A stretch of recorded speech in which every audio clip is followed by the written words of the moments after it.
Ia, toi whatalo whātui lau mai moanga ma le whaafonga nei fwoi tūlau le aso. Mā lo soifua, o whelawa o lo o maua mai fwoi nei tautua le talamua mai le tātou ofisa tu tonu ia pia nei, ia whamalo le taupati whamalo fwoi ngā lue, tātou whangai ngai atu i mai aso muli muli, o le nei fwoi tausanga ma le nei masina o te sema. Ia, ona tātou whātou wha fwoi le lua awhi lua sfuma le wha. Ia, tātou tālia le tausanga fwoi lua awhi lua sfuma lima. O le maingalo na lua nei, o le whātatanoanga ma le peona sirisire e le poloklami mua le vaso tunai. O se whaasolonga o talanoanga e whaamala mai, o le atonu a le ngā luenga, ma le manulauti o lo whiangai nei, ma se tasi o pūlenga fau o whaatuina i tono le tātou atunu, o le pūlenga o lo o aia o tātou o loa, e whaatauina atu ma tuina atu i atunu i whafo, le o whaingoina tau o le ngana Whaperitania o le Samoa Export Authority. Ia fia o toi maul ne au no, whila ima le fionga i le teitai whono o le komiti whaafoe, o le tātou pūlenga o loe au inatu, ngau siama au inatu i whafo, le fionga i a Tangaloa Eddie Wilson. Ma lor soifua lo fionga Tangaloa. Soifua manuia lo fionga pulu, ia, whawhira tufo i pa ia la silasi o le tunu. Pa ia mau tau sā, wha tulau atu e o isi whamatalanga. Pa ia mai vau e o le whaavau. E whaafitai le lofa o le tua mone au noa. Tato e whaatatalo anu tā ua. Ia wale tau atina ina o le tato atunu. Whaafitai mo le au noa. Ma lo whaafitai. Ia leo tato taunu mai ni vai vai tau e. Lolo wā ma le timunga ia. Tal si ele sia fa a fia tatu atunu le fa mo ni tosa. Pel vai te mel ne a fia o ia tatu fa to anga mai so la uta pel koko a. La au ia pel lo. Tulanga mai vol tulanga le pa tatu fa to ina i market fa. E ole lava. E pe ole sile me ta u le anga illuminai. Ole tatu ole sile totoa. Ole o whaafitaulia ne o le olanga le whainta tuia, climate change. Ia o tūlanga fo lana o le tauna sila i au wala fo ine i enhance le resilience o tātou fuofa e leanga le atinai. Ia mea sila fia puru o le mea tonu ana le ia la au le koko, o le kofe, o le niu, o la au malosi. Fai ona lato whaatula ia against le tula suingo le tau. E ola le masani ai ena tunu umala fai whaatoanga e prune le koko le vaitemi le alakalaka i tatarata i wapena ina ia le leilonga resistance fo ina i whiamatangi a laim fai on fai. E a paufo le koko e toi ola, e fai koe wha. Pela o tūlanga ina e malai e a tau whainga ia ma fuanga lea mau le tato pulenga. E focus lava i la auia, o la auia le koko, o le popo, o le kofe, ona o la au, ele ngata o masani ele tunu. Ai la ititi vai la au, ele lei ele, ele manau mia fo e tato nisi fua whae le ana fo ile e ongo le lei tau mawhae whae le tonu e tele lona manau mia o vai la au matulang whapena. So e o lua la le mele o le resilience e tate fua ma manage po a ia fua whae le anga o talwhea ngai. Ma pui e fo ia tato la wale ele ia ma le anga i luma foi ne ia la titi le losi malu la fai pato anga bele tuno ko sta sina va nga ta u pero tau mai tau atule ale pulenga ale o lo pa ia tatu o lo ngosima au ina tu fafu pe velo le silsila i le tau sanga atoa yo afa fita u yon tule mai tai pela swing o le tau na fa o le tau nei o fa ma matang matimu i tau lana fata oto ato le fuanga le tau sanga atoa nei ia oni ia fa ina tatu o lo au ina tu fafu Saulila. Ma bo fo le vai taimi wa le le technology, information technology ma. O tulang fo nga tau sila to ia. Ia fa nga ina technology e matai ona predict ia swing or ta. Ia famous stat readers fo le I me ia whai atina. Ina ia mawhai o na read pe whawhiri le team, le raindrop, le fia le temperature, o le ale suinga, le vevela. Wa tūlanga umalina i le anga i luma. E whai lo fuafuanga le whatoanga wala readily available information nei a fuafuanga. Ia le ngata ngā, of so ta ina fo inga i ma il tala tau, ma tūlanga whapena. Ia o, ele i alu le, ele ia fia le malu le tunu i whatoanga, la wane wailole tau, pe timu pe la, ia pe matangi pe a, ia o fuafuanga, ia toe vai aso le la, te lese depression plase me o mai. E whaanga umale information le ina ia lavata pena ile malu le. O vai whatoanga. Ia whapena whai lau whai pisinisi me lau ngausi olo. Ia la to sao niuni ia i tūlanga ia. Tato e wha e moa ele tato nanga mua. O le alu alo mawhau o le tato ni ngafo le whafonga mai le tato o tunu a me se le i lato lo o ngafa matinae. E ona mwhauna au ina ato i whafo. Pe e tolu wa vaenga i sa tato no ia. O poutu ia o le pulenga. O le ele tauna ia le whanua. O le marketi tauna ele marketi. Ia ma le pe o le fili la le e pai ma fili o tato o le whanita. O le mau o le se le whatino ai le e whene toi wha e mo tasi le tā ua o le vaenga lea ma le ngā luenga la lea lo whatino e le sea ua pe o le tata o pulenga lea tangano Whaftai o mea i e tōru i le fuafua le al tato pulenga o mea i e tōru e te tau na enable ma facilitate ina ia lava tāpena ile mamalu le atunu o lea la tō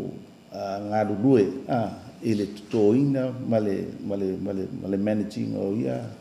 fua whae leanga ina ia o le tūlanga lai le ia wale pe tatal no mua advanced 40% of the population o lai ele ia ai e foi vaenga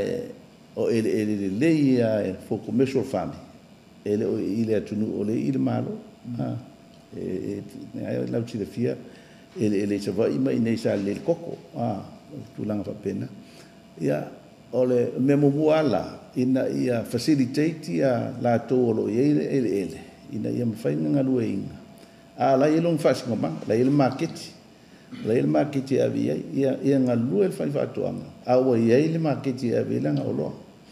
ole tau la na ole longa lua ole tau ole marketi ya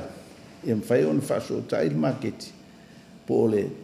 yengi customers ole koko ole popo ia o mena commodities e fa tau ya so ele se commodity we te tau su e po e longa market e ya so po walonga nga it fluctuate le tau depending on demand and supply ia but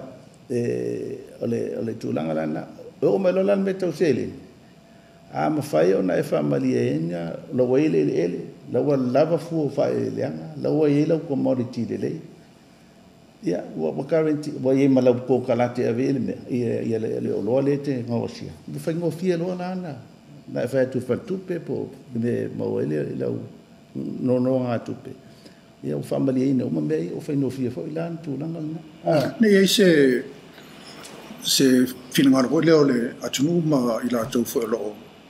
fai fa to anga fa matina e te fa pe o tatu le mo mal tupe ile pulenga le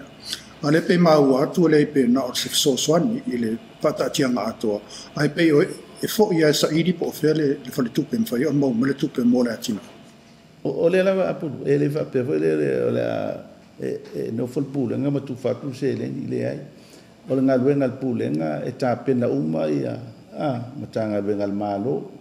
le mana mia le service le e so swani le fa tang ia fa tal noa ia fa tupe ia tina ele fai male mana mia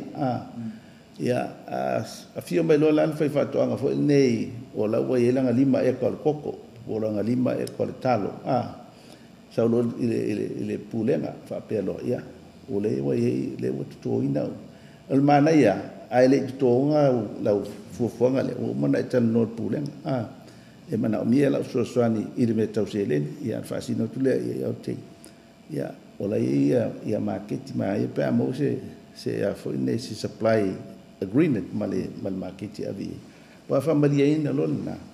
o fa no fia foi lá fa tu pe fa so se fa tu pe whether it's development bank for commercial bank fa no fia lona fa pe o ia wa o tangata le lo credibility le na me le o fu le o mai le support ale al pulen ia wa tiku ma boxes ta wana ile tulanga la le seleng pe tulanga na pu al tulanga ile o foi la commercial agriculture o le tele o fu fa ile nga tele e commodities ele ko male e fai long term supply agreements ma la to o lo fa to ia o va na fa to tane vo tai lima se lau fa tane pe tulanga va pena o le vanga la na normally fa la to arrangement male tu no male fa to anga pole au exporters for establish yo instruments for banks for the data or letters of credit standing letters of credit if a pe le market ia te o le ua la customer o Italia po Belgium po Switzerland e avel ko le ua establish a letter of credit bank guarantee mai lo le fu fa le tu le va mo se le ni o instruments la na fai ona nga lu e pu le nga malo la fa fa to le commercial farmers ina ia ma wai lo la le tu langa le ia fa no fiena excess i tu pe tu langa fa pena so o fu nga pu le nga ia ta ma fa ia en April le ia la fa to ia ma so ni la to fu nga fo nei mo le mo nga se le ni ma tu langa pena penta to o tu le uta tel no le market team le tupe al vai ngalon tolu la ele ta uteli e me si o ta to tunu balos full percent o fa no fa la nganu le sila almost full percent eu ele pito silia na de nei mo fa to nga ia fa tende commercial farm le sa ta tel no tel wai fo le fa fa la ftuna inga o le ta to te masani le mesa sa wai ila lo le pala ko tong sa sala si no to ali si fa no ia e fa isa watina e pele ai me to tongi ila risi pele ai o la ia o la le fofanga le pulenga mo fa to inga ia ene ia mauti noa e fa wau mo fai ona mau la le manu lautile ta fa to se lau e kale la ave nei mole mo fai fa to ona le koko ia sort malesi fai fa to fo ia koko fo o la le fofanga le pulenga ia mauti noa e mau le manu lautile e alu tato lo fa fo tu sole o le ngarwe ngar pulenga fafta ya pul o le temine e ma fai ona e watu lisi mele le salasi ya ma ula e fai la fufuanga po le koko po le albe tu la mai ele o la se fufuanga fai na pa anga foi ne ya aliela lisi mal salasi e so ni la ngati nai o le famo e mo pulen o le siliana mta fai o e fai o le fai fa to anga la le tur se lau eka po se trata foi wanga va o leva bo ma sangi de le ko tu na pena e ma fai la na tu le pulenga e tal fata tal noa ma ele le malo po ele o private lands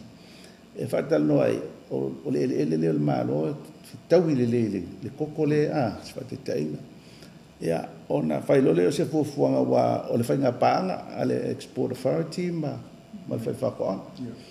o le winga la utala o lo nga se senga ma le arrangement le termine o le nga bakua li se sala si a lo tangata ia fai langa ia fa to o le se senga ma le mele o le fa mo o le export authority ina ia enhance the capacity o le fai fa to uma ia increase the supply o le senga la tu sa e la tu le export authority e o mea taua e mana mia le fa le leinga o access roads mutulang fa pena e la fu ngal mal pulenga si la foi nei i masini foi nei so ani e fa leinga o access i tonu atina me fa pena vale o tato si firma ini tatu le to foi me foi le te al watu mala au manga ko rus fu e mo e le ko work ngame e te tau na yengi access roads mani masini access ai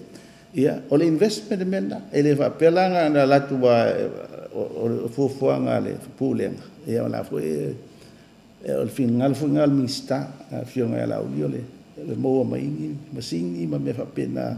ina pio dai access rostra ia o final na me o le investment ai o le investment le tu ina adu le investment na ia te fa pe atu la le export authority ile agriculture ia o sione le la fa lan to se la e ko lewa be so san ya mo ni masini plan tu langa access roads ya wa kule officer field officers so sani ile pula information mena mia ile fa lengol koko le pruning o le harvest post harvest tu langa pena tau le market ya o fu fanga lana ma le ongoing capacity purely ma tu langa pena so ta inga man market e tele langa wenga le fai e facilitate the export authority e ese mai le mele nga le watu al fatu ngai o salasi ato ya ala tua wale se me tupu ya mfale tonwa ya o fu fo ila lo wata tu to tasi ole investment na tato tunu ole wa so soanita a osione e onga le tol se lau ek a fu le lei mo al tawole koko mo le market ya ai ku tongi langa lom to tongi langa lisi i o fengo fi mo karanti fo e magui kongi lisi no inga la lo to mai taw tanga loa a fai a manui ai sione manui fo i pulen ma le so magui ma ele malo po ele tu no le fa a fa fe pe an wo fa le to no la tong fengasio ia tu longa a saula sione wale to ngel lo na mel tu per fa i si ngati na me si me ia wale fa tau nuina la ia le fena nazione ma le export authority land society le investment e tato fa petulazione a mon molele ia le winga o e tu langa yo non fa yo ni coset aida ale sta ia la ia o tu na ia su me decisione le e sa o continue la tina ile anga ile lu o la ia la le tu langa fai on tapa ia ile pulenga pe fai e fa le tonu le tong fai le ofiona pulo ole va aingan na ale tato malo ile le atina e ina ole pulenga le e fai fa pa anga mal fai fa to anga mal malu le tunu ai tu wale avenga ave ai e te tau fo ilana tato pui wae o ele le tunu ale ele malo o le tunu de la fanga e te tau lana whaanga le whautua tu ia sione. Tu toni le tāla. Ia wha mai sione e whale tonu langa taula e maua. Ia o le pūlenga e alo su e po ama ke ti le lei se le ni sione. So se wha upunga fo ila ta mai whapala win-win. Ia umai aloa le manuia sione me longa ai. Manuia le lisi wa lai tongi le lisi. Ia manuia le tunu wae. O le mo foreign exchange ma tulang fa pena mo le anga iluma so o le fainga pa o le senga na te mine o le sa tata no talo o ku so le na fto fa tula ia il tula fono le le o le fto na masina le tong fainga luenga le al tato pulenga mo fa to inga o lo ai samo no fionga tanga lo salu tatra el fast food o sango ya fia il tulanga nei o lo nga osi o fu fa ile anga tato tu masa ili market e fata wa tu fafo isa uba ila utere le taimile nei o na tula mo tato market mo o lo hava no mo tato lo mai samone faftai apulu ole market o lo ai le tata no nei o fu anga na bulenga ma famo mo malo e una ia o fu fa anga le o masangi da tu mai le ia o le koko, o le popo, o le kofe, ia maisi la o le ulu, ia o talo ia ma le ava, ia o isi mea nai. O le tūlanga lai il temi nei, e o le tele o le tato market, le export market, il temi nei, o lai i le Pacific region, o Tutuila, o New Zealand, Australia, o le mafuanga o le namea, o tunu ia o lai meo free trade agreements il terminate so 68% roughly o tato export o lai le tunu ia Pacifica ia na toele na le ina nga le 20 nga le 32% de alu I Europa ma Amerika ole ola le teme tau no e fo nga le malo il commercial am le coco o le popo ma le kofe o marketi la o Asia ma Europa ma Amerika o marketi la nga il termine wata tauna nga ta pena ia malo Ministry of Foreign Affairs ia nga lu va Testimony Export Authority e tatal noa ia ma fine free trade agreements wala nga o ngolunga le tute marketi na a marketi pitosila de tele ela vai to export es fa de tinga just give you an example in the 1960s e ono afetane le coco sa mona I fele Europa ke le Europa ma Amerika le winga nga efisili la vakua it's just so happen at the moment to pay la continue our free trade agreements la EPA arrangement tato ma le EU but o tunu te tele e me io tato o Japan is 40% le tute ia Korea South Korea o tunu te tele e market ia tato 5% le tute o lo samo pe avatu yo o sainga 2% o le winga la famtala ai so long as ia tariffs ma me ia afia ele tanto export ia tunu ia le e me tanto le nga iluma mo le le sele io fu ngal maula le pena e sirfia o le alu maula o le una le famo mo il malo e fatu la il export authority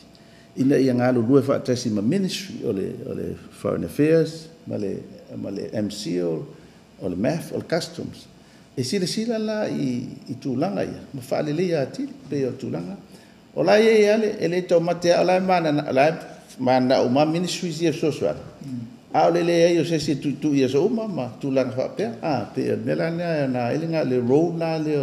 o pule o moi fa tasi na ia ele ngata le facilitate le local increase the supply but also facilitate Saudi supply the market issues la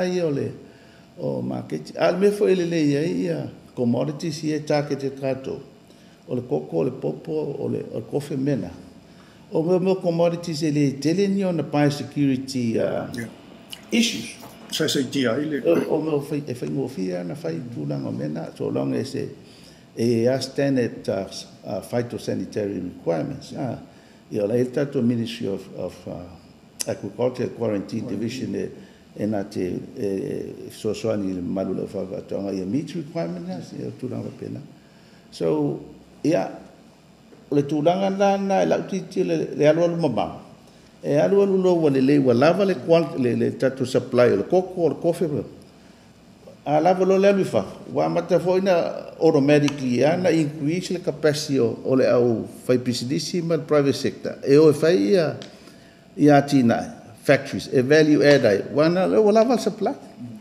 o la tele ni si fale sukalati tele ni fale fo e na o sir coco el coffee ia o le popo value added product so o me umane ia fa pe o le value le ono katal dola le ono afe ekalen fa o le 1960 o lona value terminate ya lu se la million ia a value added fale sukalaki sa mo ma fale coffee me ia ele o que fa ali mai ia o vai le o le la million mo pilio il commodities e la coffee ia ma ia o tu ta o le te mai tau tanga lo le painga le o le tiute le a fia ia tatu o loa o la mai tau to ti tatu fortunu te o Europa e ia tatu sui o tatu malo am passa ai komisi o le Pasifika e la stasi le ngaro e tele tau na la tu so ni pe fa e se si vole ta im tam foi tu fatas o le tulanga la le ia ave se la ia le tau mo tato ma fa e sulu 5% fia 5% le 5% ia Japan 2% e se 5% e South Korea no winga fa yo la ia fa ngai a tu ia mai sia tu e ma o tele o lo ale tas e kipi ala tato le stato memo ai si ngala pala ai si ngela tato export direction o menga lenga ko ke nga i Pacific ela kiki paseng le wa bi o wa es fa ka inga Japan suri paseng by the time mga suri paseng va ko man la ko value added tax va ko ma la fo wa fa ko winga ka o e va pelo le yo le import ma Japan oh no pai koko from or fish from Indonesia manguvia o la wela ko free trade agreements la wela ko free trade agreements ora ngola bo tato SMA le LD le least developed status ngata le sa mo tato free trade agreement manga na e over ila e Europa to a certain extent Britain they are like tato preferential entry at this stage but omena ele ni metuma mena alo wa fo ifa pelo ya ola yele tariff o si de fie ele botu like my Trump ya pa wan me Trump le falala o tariff ande and it's a very strong instrument protect and create easy enabling opportunities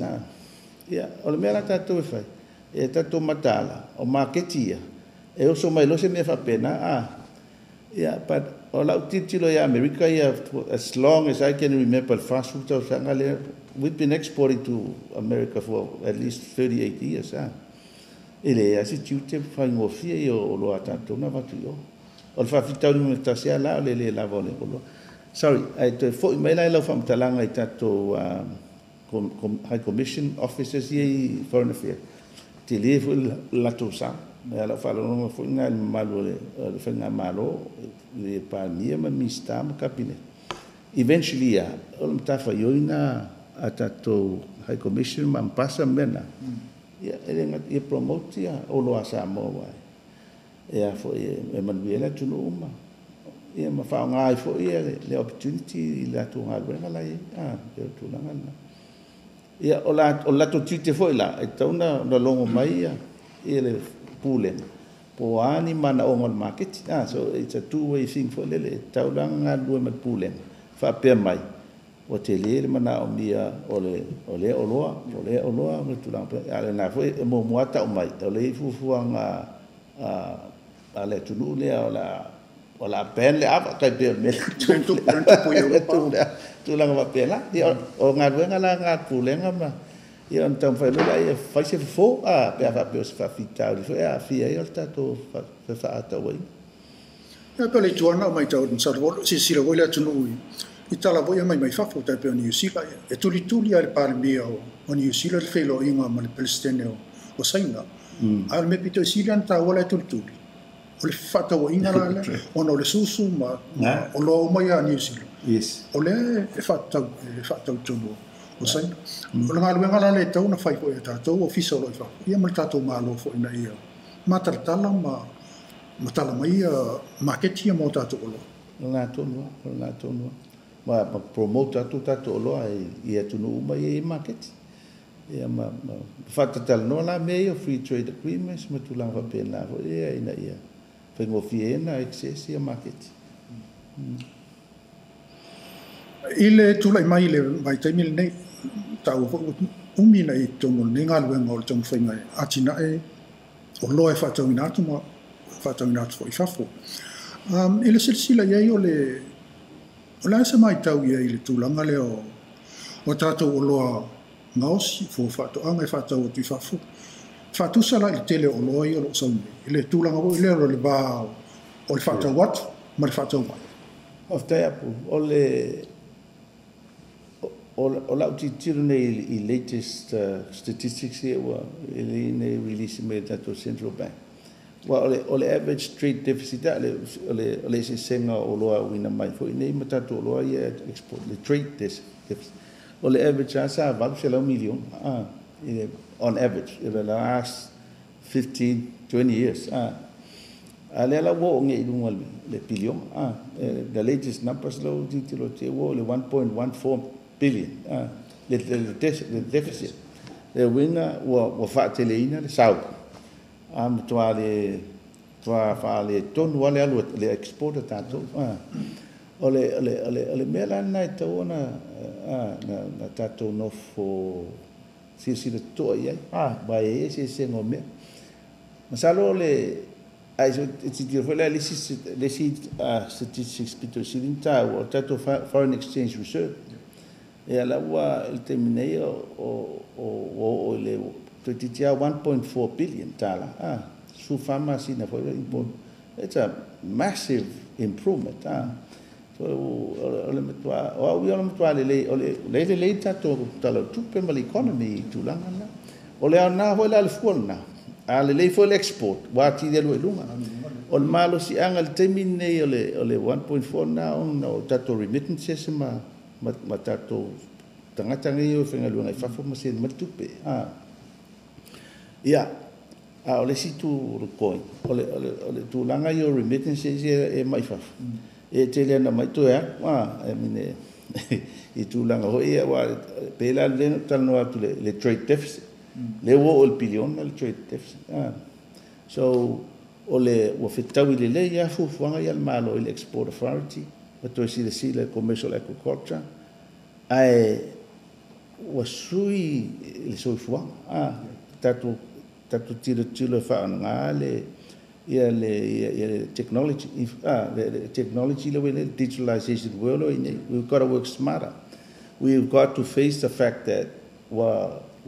tale labor force we're competitive mechanized le wakalang mechanized melane o talo atuai e tauna faini au wala foi excess room mai machine so yeah so wale foi fatu anga elito mo sanda lusi fu ko mo se ko ko la excess lang fatu anga ya so umam fango fie tu lang tena. So we have to work smarter. We got to look at pay ale na vai ole fi molta to jokum lenga umane e lua me ole resilience ia lua la ole sustainability male ole sustainability la ia ole me fana vai tu nei tele o sau noanga tai mai fafo ole town five to create se trading in trade block ale jokum countries, which is another opportunity for us. I'm a fine man na duty free access ai lota to tonu ola lima su ono tu no fun lima su ono e ol matua ia mo matua tele ala le opportunity ata to e ma fai ona tatu faftau ai matatu ono nei but at the same time pel mena tatu fifita itai e fa mo il malo o fu fai le avel tatu fa mo o nei o la au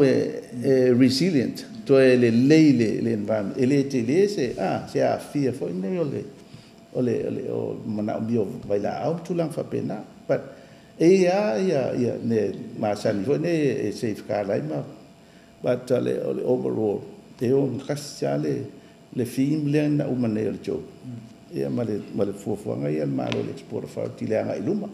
ia matau tato vai tau reduce la le trade deficit le pe na FC le foi nei le SSM o lo wina tu fa forma o lo wina mai ton no ia te le ale ava no en foi tatu fatino a meso nga luenga le wanga fa nei male pulenga e te le ale ava no en foi no na ile tatu watina I to tono le tatu watino ina ia fa to wina tu fa fo ma te le market te le ava no en foi fatino va nga te le ava no ia va ole ta tieta to le lo va ele ese meu foi ole ese sen ole tupe mo le export ma le tupe le la fo mai fa ia o la usida fia ole tupe le mo mele le ole se le ni mo vai to fo uma me samo tupe ye mo mai fa ia e to italian to alu fa ia se fa te tainga ia te le me e family ina me fa e to alu mai o loa ia pena e sa mo le evidence na ole tato trade deficit le o un pidio so on one hand mana le tato economy o malo si foreign exchange ole nga fo ole export authority mai initiative fa le leia tili ele tato exchange rate e pe ale leina to no fa mo export authority e alo tu sa value tala sa mo tala ni sila ma Australia le usi sila le tuno Era o tāla no sfulu tāla New Zealand tāla fitu sfulu le Australia. Ona la le tele o le tatou pass of exchange le trade tatou le US dollar, which is good. O me ho na ele fuafuanga pulenga le anga iluma le export. It trade the US dollar wa malo siwa in an established instrument for the stabilizer for foreign exchange. Ia tulanga o le sila tala fa popo atu a pulu pena sa uno. O le tatou liquidity le termine it's about 700 million i banks. Le wingala. O le seleni na la me fai ona fa nga ina e tatou banks. E fai ati na ia o banks foi o la mana na o fa tu pele ia ola o bank o lo mana na foi la banks in bankable propositions tu la fa pena ia o to i le ia la male export authority pa inia ti na le fa ta foi le wala la si le mai ne fa pena e work man te le increase in productivity and production lunga GDP, lunga export, lunga value tala. But we have banks. It's a win-win for everybody. So, kalau mengang tangi mela tinu matufa tato. Ola me woto in fine name. Ia pertulangan nga le pasata tano ia ile. I fina ngalo le tunu fa tunu. Leven tau na fai. Ia langa le to fai wi ul tau sang. La se fa mo le pulenga mo ngalu nga fai un ni tau sang ma nga ia tu le tau sang fo. E fa nga solongo ngalu nga mi se le to nai masina talu on fa tau le pulen. O tai fa tano ai mat kamen ministry ma to le corporate bank ta pena ina le pena tano atu wa ele pursili. O le pursili foi la tato pulenga o le mtuala wia o tangata o le alo Samoa. Olona o in PhD soil science ole knowledge na limna mi tato wa le le la nga I fu la ta pena mai fio nga ya po li ma to corporate plan fatatano ya ole fatatano la na government officials il fatino ina ma fu nga ma ya e umalon na launch so atoilo ya what ta wa fai strategic plans national export plans betulang fa pena ia matalon fa tatano stakeholders o banks o market fafo o ia stakeholders mama ia mafala po tonga fo ia fafo le mana o le mele o tonu I tato o le tele o tato foreign aid le na mai o I tonu a tonu ali sa wa alu I le mele o aisia why sustainable you're looking at an investment is out to fu ma ele me vole sa wa fa alu le wala ya umala wala ma kwa yale ele se tu no need to infrastructure but ta bu fo il mele ia ba alele economy le mele wo mo fo tu per fiso la forma ia fa lona fatino infrastructure tu la va pena fo le pe ol fufuanga la temne ia pe na sa no le to Christmas ia tu langa la na ole o matan fa solo ia fufuanga tu langa fa pena ia male recruitment lo fanga wenga ia msalo tapulo ola le lo foleli ia tu la mtanga to sa wa launch lo le headquarters male office ia finga le fiona le mistaya la oli open nele masinga ne ia tau toilet titi tato processes for tono lana fole fala pulen ia la we have to go through MPE malimof processes for ia and tati mai ia tato ni private sector boleva na la ia fu fonga na le anga iluma vai ia ta sire lo fole tu manuel fa mo le o ta o ta fai o ta no angal nei tanga lo o ta o le tu le tung se tu ta o fo o le initiative le nei pe o ngai po le ngal o e tau a del private sector ai ile tulanga la le public sector o la so to le ata mai lo sa no o le pe e tuai tele to so tele le fati no le la finga lo ngal le public sector ai o me foi e mo miel fa te le vape ina ia ono tato fo le private sector pe ese le fata valenga o me ta te ia fa tu sele le nga yo ia le a foi nga lunga malo ia pa fo le sa no a pu le o tu langa masania ia na wa si le fia le tu a pasia tu la fo no ia kuso ia prior to that tutto sango to file fata no le tina ia le la o tino tu la fo ia e fo ia inga fo nei le fa nga ino se le ni tu langa fa pena e mo ia o ele budget le export authority and the pasia le ia fo ele pasia le act le pa mene e langa i process na ia o la fa mtalanga ia o tu langa masan ia o le mof ia mal MPE e process ton follow ile tu langa fa pena o le pela tu langa na le sinam ta fa yo ia pulen ile anga iluma ia be mindful of processes ia ma fa fa ngofie ile mamalu le tunu le la ta mo fa ta ke de o nga lue i fa to anga tu langa fa pena ia mal export ina ia fa fa ngofie la to ia wona i tau ta fia i pe slow down il progress pe le sinam ta fa yo ia pulen mo le anga iluma ia o matonga lu foi la mai to mai tai o le tunu la to le mta fa yo i tulanga yo o le tau human resource management ma processes el malo tu la pena PSC ma le ma tu la pena ero lua ma total no ho ia fa at la fono fa se e fa yesi tu wa yo tato o tu la ma sanyana but e tau te le tule a pulo nga lue o mela le tau le el pulen inda ia ma fai el pulen coordinate ma common ministries ia cut down the red tape ia ma so so ele nga lue fa ta simale pe o le partnership approach nga le tom fai ia wa e na ma sania ele tu ia ele tala ia ma fai to il mesi ala ia fai to pa me e tau fio tu iriste ia tanga te to anga tu ia fai ngofie fo le anga iluma ia pe tu langa o la talia tu nali apu ele o mo pe tu langa na la lo mo le mo fo le tunu nga me so ta tu sa fa nga le malo ta tu mai la le o le private sector ato no mo miel sui ta pe o le sa ta no to lo po la le se sengo le mele le Samoa Export Authority mai si tam fona sai mo le PMD mai o le ala o sui na ia fetau i male taimi le nei male tulanga tau na ia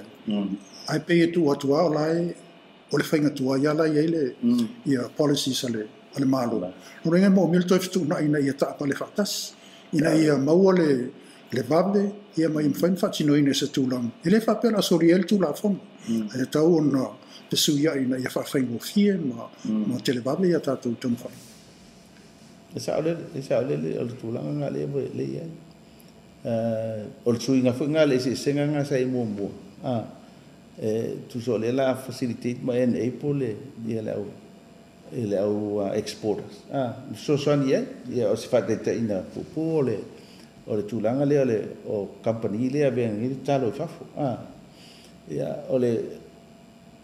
le faitio ale mai ne nga ia fu company o le level o ta ia o le taimi alo loa falaki ma sa mal kenya kas ia la ngala al pule ngala ka un fai ngala rue ma pe no ta o ta ta na mo fa ka kan mo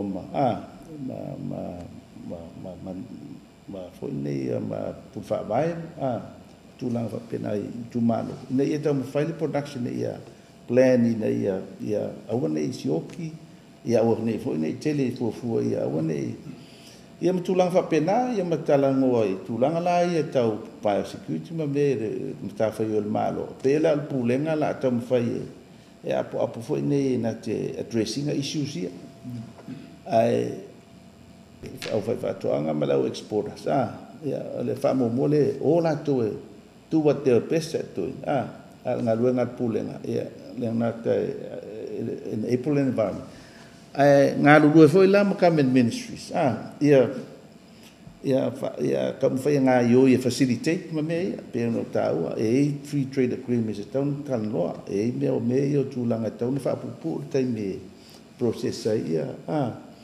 ia ma disseminate information o mai fa foi requirements o marketing tulanga fa pena ia ole ma fa nga ma fa mo ia pe on la usifia le se me a toto but le manatu au tu pe tata mo fai ole fatu ole me nei manu ele va super sen population ia ole me town fai ole me town si le ia ma fafta e foi fio no pandia ma cabinet ia ma fio nga la uli ma le palmene la to supporting on nei fa mo me manu ele le tato atunu le anga iluma ia malo faftai salu tato no mersi o le ta no ngalona luol nei ai fa mo le sio wa no tato te fa lau tele foi sim tau pu tu so le tong fainga ma le sila mau ia ma la sanga o lo wo ia ne tato pulenga fo pulenga mole o loa e ngau sia mau ina tu fa fo le Samoa Export Authority pa tai to lo hionga tanga lo mole pa no i mai lo tai nei asu ai fa mo tato te fa wau le mai as fo ia isim tau pola tal noina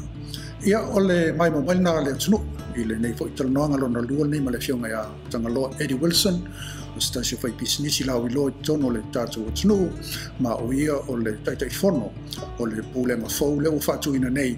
e ba ia o loa Samoa fatu ina tu tunu fa fo Samoa Export Authority ma o ia fo ole tai fono